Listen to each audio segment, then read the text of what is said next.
ګرانو کتونکو السلام علیکم.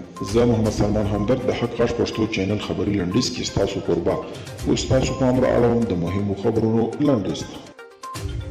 طالبان وايي په ویش ښارګوټي کې تجارانو د انتقالېدونکو اموالو خاوندانو او عامو مسافرو ته اطمینان ورکوي چې له پاکستاني اړخ سره تر توافق وروسته به په دغه لویه لاره تګ راتګ او د تجارانو د اموالو انتقال بیرته عادي حالت ته راګرځي. دوی به دې هیڅ ډول تشویش نه کوي.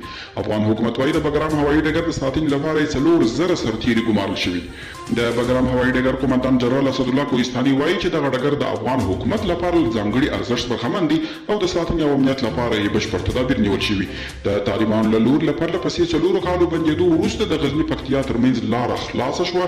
د پکتیا او غزني یو شمېر اوسېدونکي وايي اوس د خامه لارو پر ځای پر پاخه سړک تګ راتګ کوي او ویل کېږي چې شاوخوا 100 برتانوي سرتیري په افغانستان کې خپل حضور ته ادامه ورکړي. برتانوي رسنۍ وايي سره له دې چې دغه هیواد لومړی وزیر د افغانستان د ټولو سرتیرو د ایستلو اعلان وکړ، خو له دې سره بیا هم شاوخوا 100 برتانوي سرتیري په افغانستان کې پاتې کېږي.